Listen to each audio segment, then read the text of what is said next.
Hey everyone, today I want to do a video showcasing the underside of a Shelby GT350R.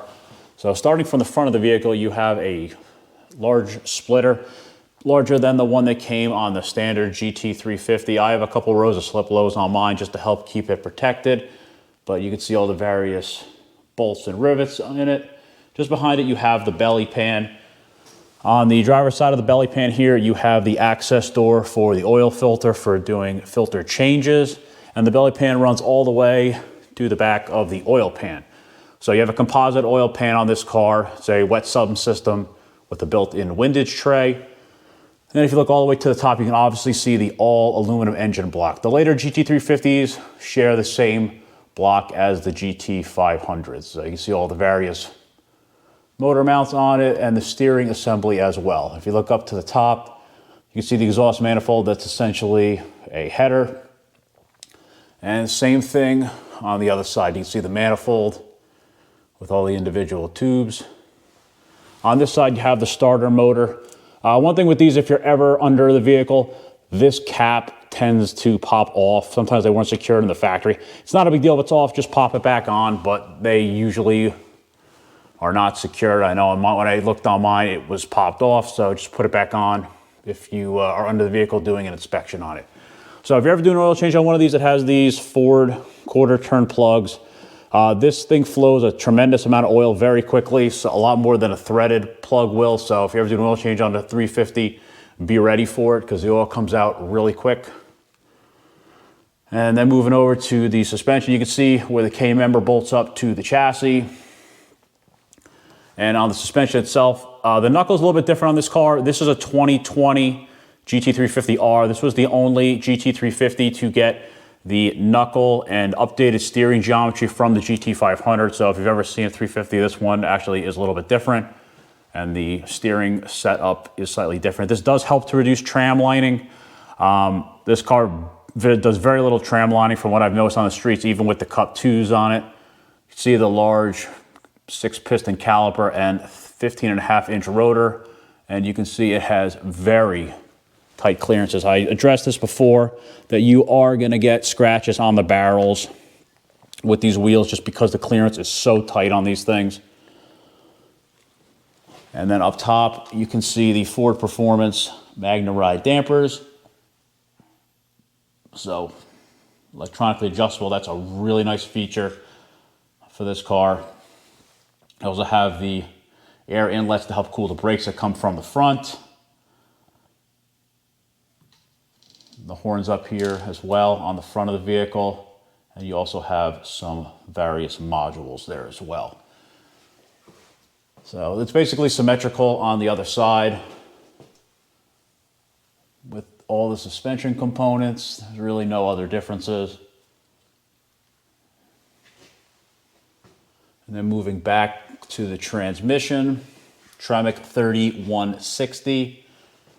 If you ever want to do a transmission fluid change on one of these, you have the drain at the bottom and the fill is up here. Always remove the fill plug first to make sure you can get it off before you drain the fluid out.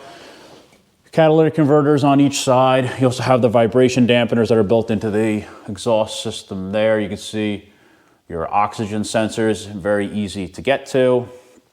You also see the chassis on this thing. It's very clean. I don't drive this thing in inclement weather at all, so the chassis stays nice and clean under here. Only modification under the car, I have a set of bolt-in BMR jacking rails, help keep the pinch welds nice and clean from getting bent up over time. If you're using floor jacks to jack it up to do service or pull the wheels or whatever you're doing, I would recommend a set of those. Not expensive, and they will definitely help save the pinch welds over time.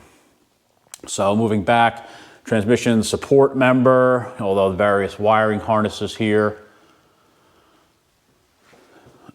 Up top, you can see the shifter. For a factory shifter, this thing actually is pretty good. It's pretty solid. The engagement is very nice. There are obviously some of the aftermarket ones are a little bit better, but for factory, it's nice. The ergonomics are a lot better on this thing, having a remote shifter on it than it was years ago. Having them directly bolted to the transmission, they were a little bit out of your reach depending on your height, but these newer ones are a lot better with these remote mounted shifters. You have a steel 2-piece drive shaft. There's the carrier bearing That's one thing I wish they had done differently with this car. I wish they had used a carbon fiber one-piece drive shaft like they had done on the various versions of the GT500. You have the crossover X-pipe in the exhaust system, and the 350Rs never came with resonators from the factory. That's a very popular upgrade for the base GT350s to do a resonator delete. Normally it would be right there, but this car does not have it. And you can see the backside of my jacking rails.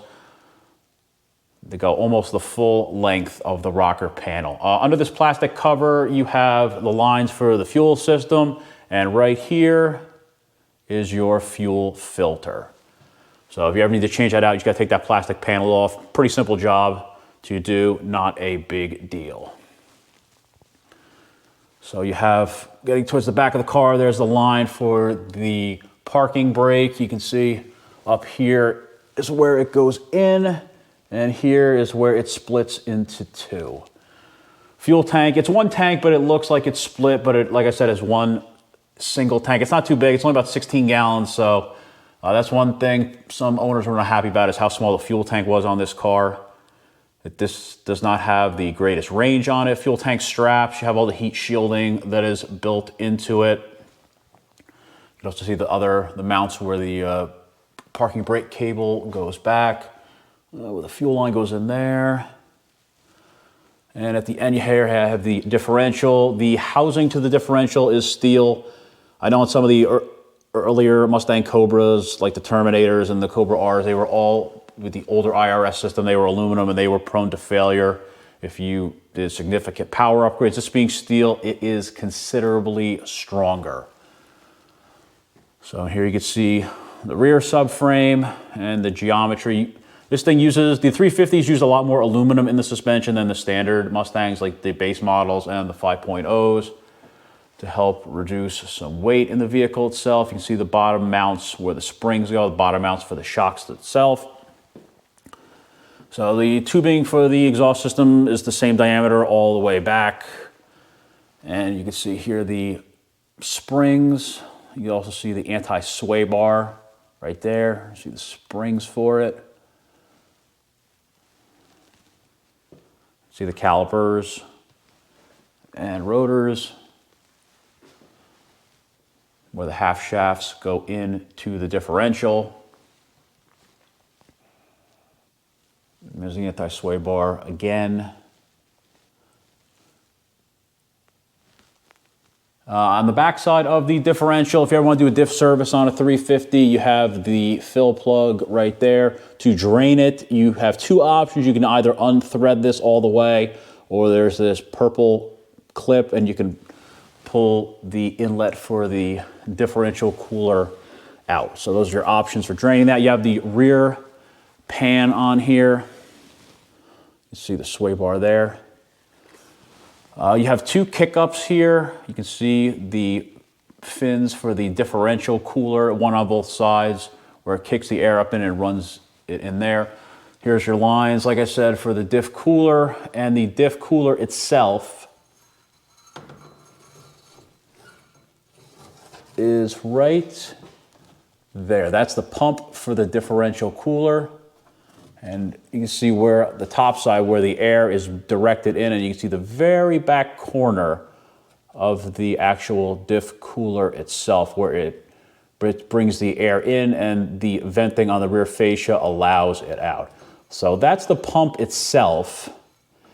Now the pump doesn't run all the time. It only runs when the differential gets hot, so it will not be running all the time. You can kind of see it through the venting here, so it in itself will get some air to the cooler itself. Obviously you have the mufflers in the back. With this car, unlike a lot of the other vehicles, the exhaust tips are built into the bumper assembly itself. So you just have standard stainless steel tips on this, and then it kind of mates up when it meets the rear fascia on it. So that is a little bit different. The 500s, it's all connected to the muffler. With this, you have separate pieces on it. So, and then to the back of the vehicle, this is where the heat will come out for the differential. Like I said, these tips, you can see two separate pipes in there. These are built into the bumper. These larger ones are removable should something ever happen to them. And there's the inside. This main pipe is what it goes with when you're using in normal mode or with the exhaust valves closed. If the exhaust valves are open, there's the valves themselves, and it will come out of the inner piping. So essentially, that's the underside of a GT350R. Very similar to the way a standard Mustang is going to be set up, obviously the same chassis, but there are some significant differences that they made for this car. So I hope you enjoyed the video. Thanks for watching.